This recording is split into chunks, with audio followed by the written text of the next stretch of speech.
Sungguh, oleh karena itu hatiku berdebar-debar dan melonjak dari tempatnya.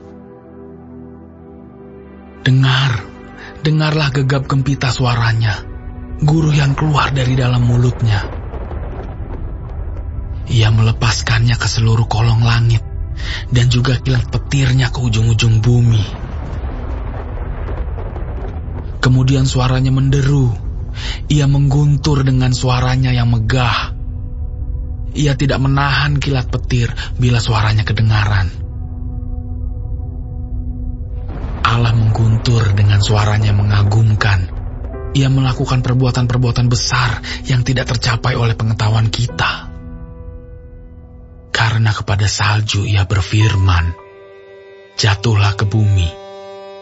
Dan kepada hujan lebat dan hujan deras, jadilah deras. Tangan setiap manusia diikatnya dengan dibubuhi meterai, agar semua orang mengetahui perbuatannya. Maka binatang liar masuk ke dalam tempat persembunyiannya dan tinggal dalam sarangnya. Taufan keluar dari dalam perbendaharaan, dan hawa dingin dari sebelah utara. Oleh nafas Allah terjadilah es, dan permukaan air yang luas membeku. Awan pun dimuatinya dengan air, dan awan memencarkan kilatnya. Lalu kilatnya menyambar-nyambar ke seluruh penjuru menurut pimpinannya untuk melakukan di permukaan bumi segala yang diperintahkannya. Ia membuatnya mencapai tujuannya, baik untuk menjadi pentung bagi isi buminya, maupun untuk menyatakan kasih setia. Berilah telinga kepada semuanya itu, hai Ayub. Diamlah, dan perhatikanlah keajaiban-keajaiban Allah. Tahukah engkau bagaimana Allah memberi tugas kepadanya dan menyinarkan cahaya dari awannya? Tahukah engkau tentang melayangnya awan-awan, tentang keajaiban-keajaiban dari Yang Maha Tahu? Hai engkau yang pakaiannya menjadi panas jika bumi terdiam karena panasnya angin selatan. Dapatkah engkau seperti dia menyusun awan menjadi cakrawala, keras seperti cermin tuangan? Beritahukanlah kepada kami apa yang harus kami katakan kepadanya. Tak ada yang dapat kami paparkan oleh karena kegelapan.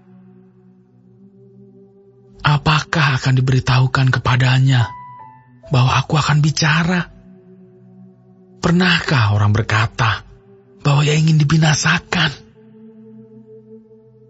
Seketika terang tidak terlihat karena digelapkan mendung, lalu angin berembus, maka bersihlah cuaca. Dari sebelah utara muncul sinar keemasan. Allah diliputi oleh keagungan yang dahsyat. Yang Maha Kuasa, yang tidak dapat kita pahami, besar kekuasaan dan keadilannya. Walaupun kaya akan kebenaran, ia tidak menindasnya. Itulah sebabnya ia ditakuti orang. Setiap orang yang menganggap dirinya mempunyai hikmat tidak dihiraukannya.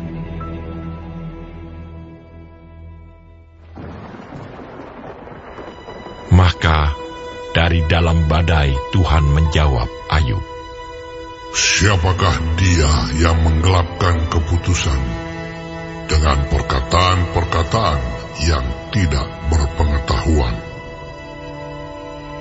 Bersiaplah engkau sebagai laki-laki. Aku akan menanyai engkau, supaya engkau memberitahu aku. Di manakah engkau ketika aku meletakkan dasar bumi? Ceritakanlah kalau engkau mempunyai pengertian. Siapakah yang telah menetapkan ukurannya? Bukankah engkau mengetahuinya? Atau siapakah yang telah merentangkan tali pengukur padanya? Atas apakah sendi-sendinya dilantak? Dan siapakah yang memasang batu penjurunya? Pada waktu bintang-bintang fajar bersorak-sorak bersama-sama, dan semua anak Allah bersorak-sorai. Siapa telah membendung laut dengan pintu, ketika membual keluar dari dalam rahim? Ketika aku membuat awan menjadi pakaiannya, dan kekelaman menjadi kain bedungnya. Ketika aku menetapkan batasnya, dan memasang palang dan pintu. Ketika aku berfirman, sampai di sini boleh engkau datang. Jangan lewat. Disinilah gelombang-gelombangmu yang congkak akan dihentikan. Pernahkah dalam hidupmu engkau menyuruh datang dini hari, atau fajar kau tunjukkan tempatnya untuk memegang ujung-ujung bumi, sehingga orang-orang fasik dikebaskan daripadanya? Bumi itu berubah seperti tanah liat yang dimeteraikan. Segala sesuatu berwarna seperti kain. Orang-orang fasik dirampas terangnya, dan dipatahkan lengan yang diacungkan. Engkaukah yang turun sampai ke sumber laut, atau berjalan-jalan melalui dasar samudra raya? Apakah pintu gerbang maut tersingkap bagimu? Atau pernahkah engkau melihat pintu gerbang kelam pekat? Apakah engkau mengerti luasnya bumi? Nyatakanlah, kalau engkau tahu semuanya itu. Di manakah jalan ke tempat kediaman terang? Dan di manakah tempat tinggal kegelapan, sehingga engkau dapat mengantarnya ke daerahnya, dan mengetahui jalan-jalan ke rumahnya? Tentu engkau mengenalnya, karena ketika itu engkau telah lahir, dan jumlah hari-harimu telah banyak. Apakah engkau telah masuk sampai ke perbendaharaan salju, atau melihat perbendaharaan hujan batu, yang kusimpan untuk masa kesesakan, untuk waktu pertempuran dan peperangan?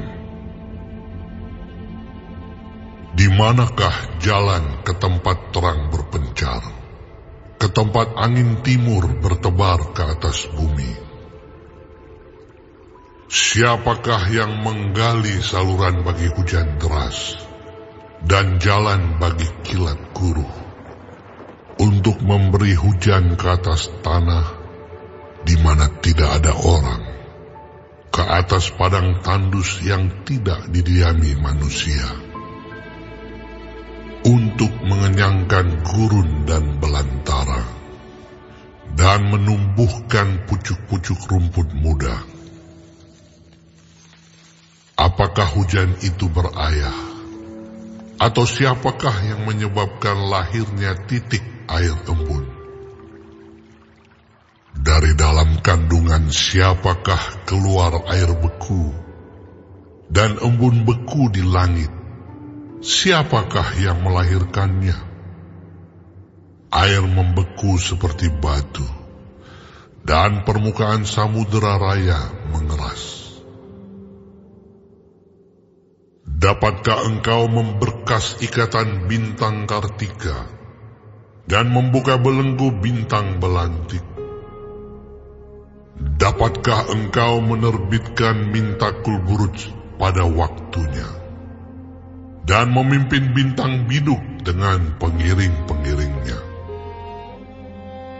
Apakah engkau mengetahui hukum-hukum bagi langit, atau menetapkan pemerintahannya di atas bumi?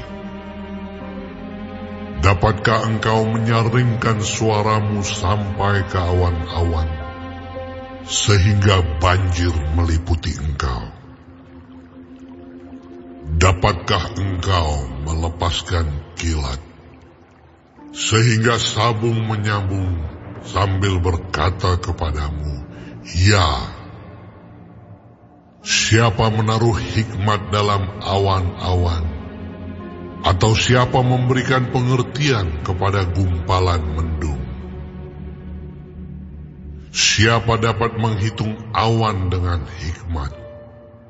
Dan siapa dapat mencurahkan tempayan-tempayan langit? Ketika debu membeku menjadi logam tuangan, dan gumpalan tanah berlekat-lekatan.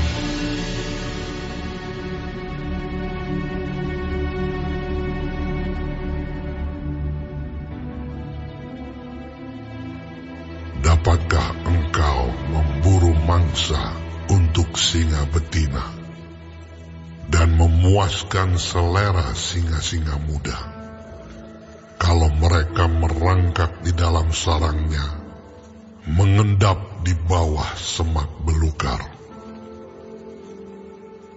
Siapakah yang menyediakan mangsa bagi burung gagak apabila anak-anaknya berkauk-kauk kepada Allah, berkeliaran karena tidak ada makanan?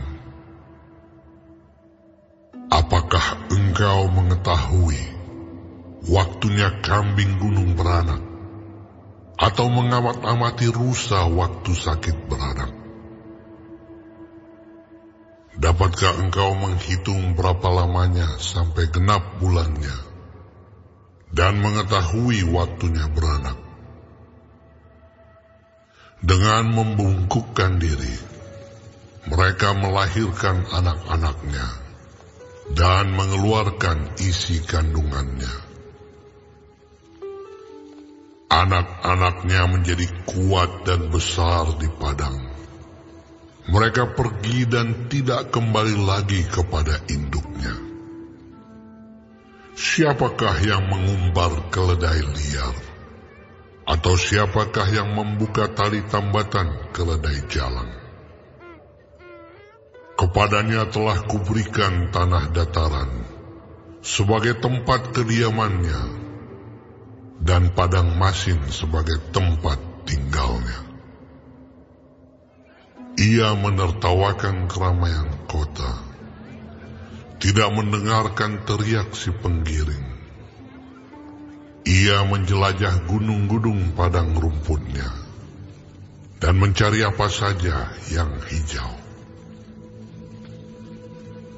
Apakah lembu hutan mau takluk kepadamu, atau bermalam dekat palunganmu? Dapatkah engkau memaksa lembu hutan mengikuti alur bajak dengan keluhan?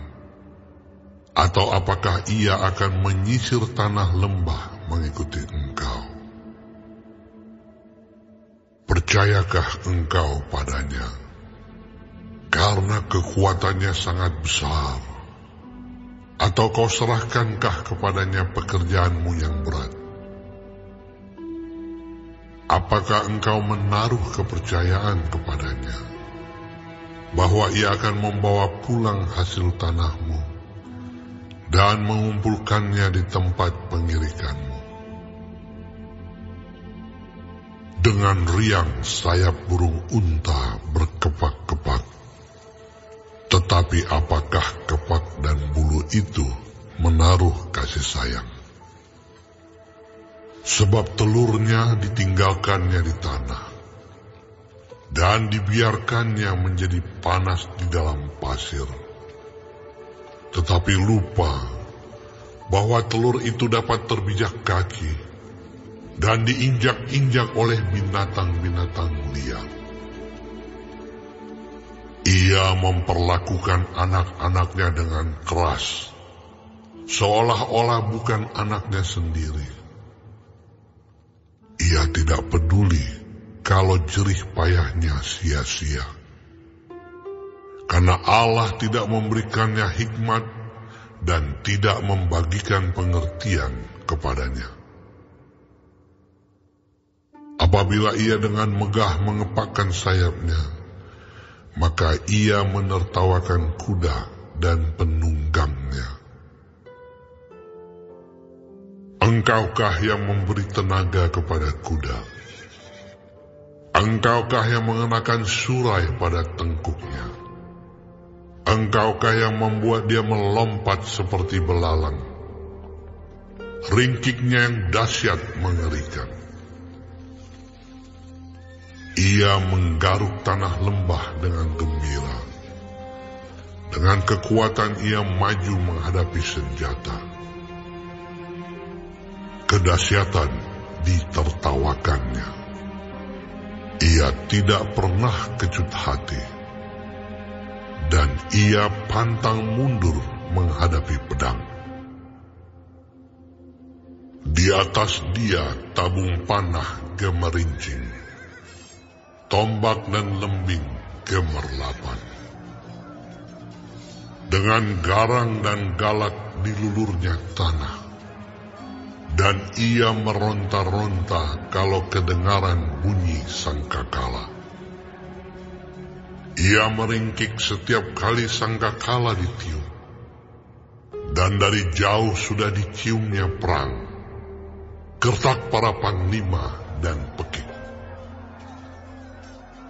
Oleh pengertian muka burung elang terbang, mengembangkan sayapnya menuju ke selatan. Atas perintah muka Raja Walid terbang membubung, dan membuat sarangnya di tempat yang tinggi. Ia diam dan bersarang di bukit batu, di puncak bukit batu, dan di gunung yang sulit didatangi. Dari sana ia mengintai, mencari mangsa. Dari jauh matanya mengamat-amati.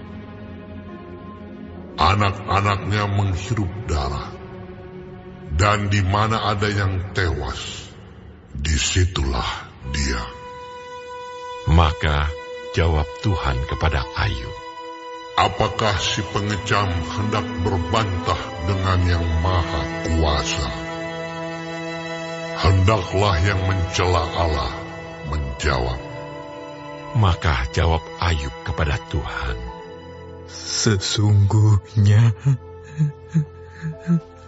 aku ini terlalu hina.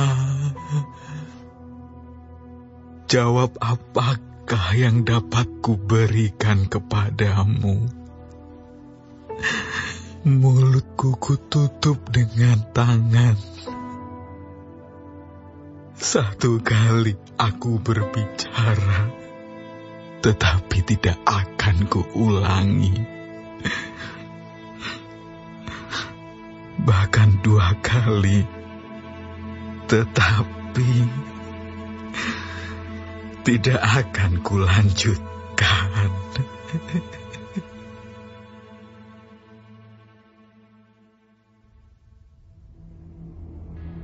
Maka dari dalam badai Tuhan menjawab Ayub, bersiaplah engkau sebagai laki-laki. Aku akan menanyai engkau, dan engkau memberitahu aku. Apakah engkau hendak meniadakan pengadilanku, mempersalahkan aku supaya engkau dapat membenarkan dirimu? Apakah lenganmu seperti lengan Allah? Dan dapatkah engkau mengguntur seperti dia?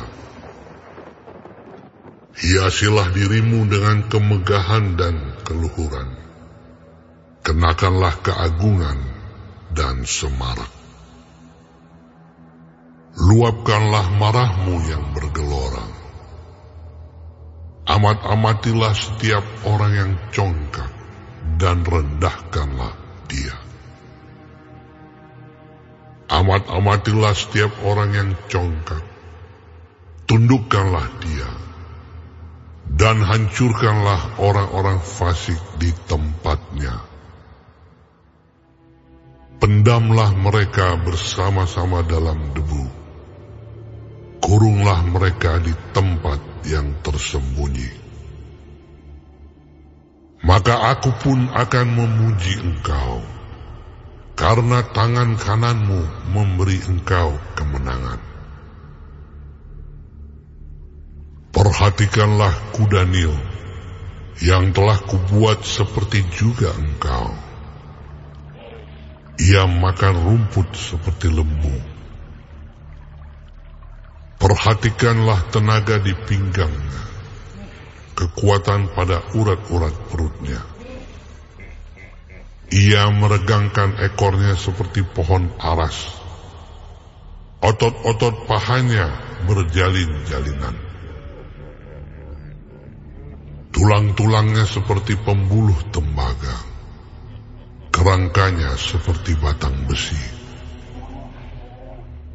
Dia yang pertama dibuat Allah, makhluk yang diberinya bersenjatakan pedang. Ya, bukit-bukit mengeluarkan hasil baginya, di mana binatang-binatang liar bermain-main. Di bawah tumbuhan teratai ia menderum, tersembunyi dalam gelagah dan payah. Tumbuh-tumbuhan teratai menaungi dia dengan bayang-bayangnya. Pohon-pohon gandarusa mengelilinginya. Sesungguhnya, biarpun sungai sangat kuat arusnya, ia tidak gentar. Ia tetap tenang. Biarpun sungai Yordan meluap melanda mulutnya. Dapatkah orang menangkap dia dari muka, mencocok hidungnya dengan keluhan? Dapatkah engkau menarik buaya dengan kail, atau mengimpit lidahnya dengan tali? Dapatkah engkau mengenakan tali rotan pada hidungnya, mencocok rahangnya dengan kaitan? Mungkinkah ia mengajukan banyak permohonan belas kasihan kepadamu, atau berbicara dengan lemah lembut kepadamu? Mungkinkah ia mengikat perjanjian dengan engkau, sehingga engkau mengambil dia menjadi hamba untuk selama-lamanya? Dapatkah engkau bermain-main dengan dia seperti dengan burung, dan mengikat dia untuk anak-anakmu perempuan? Mungkinkah kawan-kawan nelayan memperdagangkan dia, atau membagi-bagikan dia di antara pedagang-pedagang? Dapatkah engkau menusuki kulitnya dengan serampang, dan kepalanya dengan tempuling? Letakkan tanganmu ke atasnya. Ingatlah pertarungannya. Engkau takkan melakukannya lagi. Sesungguhnya harapanmu hampa. Baru saja melihat dia, orang sudah terbanting.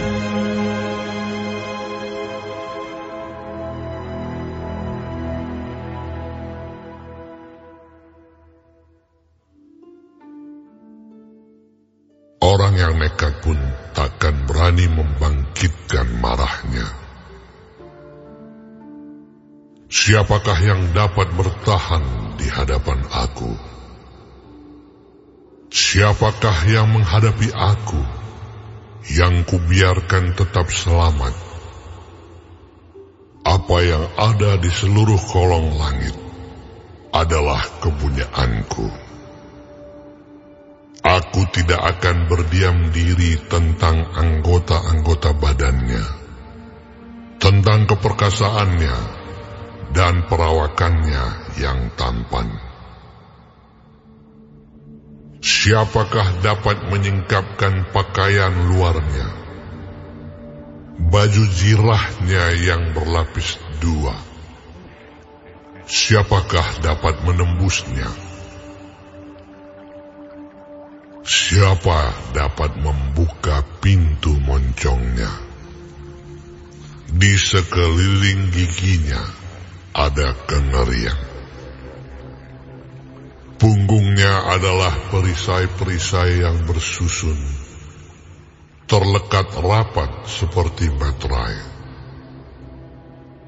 Rapat hubungannya yang satu dengan yang lain, sehingga angin tidak dapat masuk. Yang satu melekat pada yang lain, bertautan tak terceraikan lagi. Bersinnya menyinarkan cahaya, matanya laksana merkahnya fajar. Dari dalam mulutnya keluar suluh, dan berpancaran bunga api. Dari dalam lubang hidungnya mengepul uap, bagaikan dari dalam belanga yang mendidih dan menggelegak isinya. Nafasnya menyalakan bara, dan nyala api keluar dari dalam mulutnya. Di dalam tengkuknya ada kekuatan, ketakutan berlompatan di hadapannya. Daging gelambirnya berlekatan, melekat padanya, tidak tergerak. Hatinya keras seperti batu, keras seperti batu kilangan bawah. Bila ia bangkit, maka semua yang berkuasa menjadi gentar, menjadi bingung karena ketakutan. Bila ia diserang dengan pedang, ia tidak mempan. Demikian juga dengan tombak, seligi, atau lembing. Besi dirasanya seperti jerami, tembaga seperti kayu lapuk. Anak panah tidak dapat menghalau dia. Batu umban seolah-olah berubah padanya menjadi jerami. Gada dianggapnya jerami, dan ia menertawakan desingan lembing. Pada bagian bawahnya ada tembikar yang runcing. Ia membujur di atas lumpur seperti pengeretan pengirik. Lubuk dibuatnya berbual-bual seperti periuk. Laut dijadikannya tempat memasak campuran rempah-rempah. Ia meninggalkan jejak yang bercahaya, sehingga samudera raya disangka orang rambut putih. Tidak ada taranya di atas bumi. Itulah makhluk yang tidak mengenal takut. Segala yang tinggi takut kepadanya. Ia adalah raja atas segala binatang yang ganas.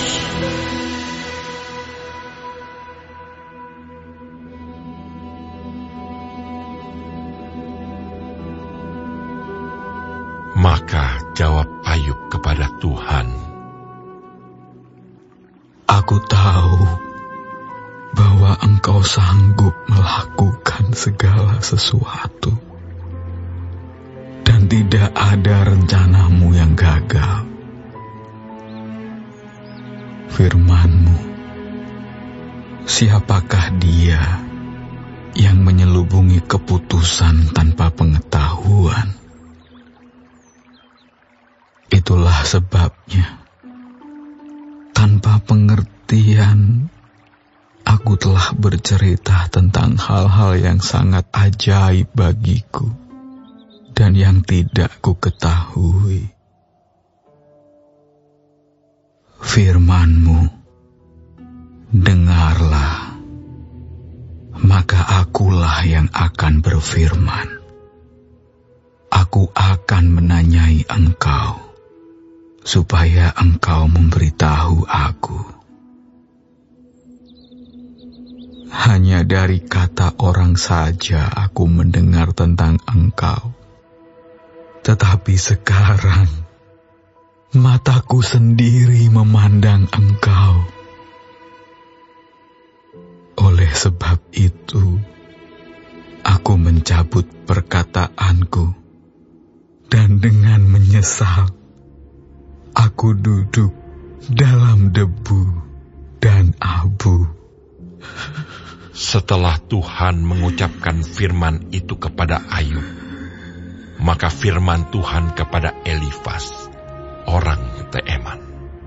Murkaku menyala terhadap engkau dan terhadap kedua sahabatmu, karena kamu tidak berkata benar tentang aku seperti hambaku Ayub. Oleh sebab itu, ambillah 7 ekor lembu jantan dan 7 ekor domba jantan, dan pergilah kepada hambaku Ayub. Lalu persembahkanlah semuanya itu sebagai korban bakaran untuk dirimu. Dan baiklah hambaku Ayub meminta doa untuk kamu, karena hanya permintaannya lah yang akan kuterima, supaya aku tidak melakukan aniaya terhadap kamu, sebab kamu tidak berkata benar tentang aku seperti hambaku Ayub. Maka pergilah Elifas orang Teeman, Bildad orang Suah, dan Zofar orang Naamah. Lalu mereka melakukan seperti apa yang difirmankan Tuhan kepada mereka, dan Tuhan menerima permintaan Ayub. Lalu Tuhan memulihkan keadaan Ayub setelah ia meminta doa untuk sahabat-sahabatnya.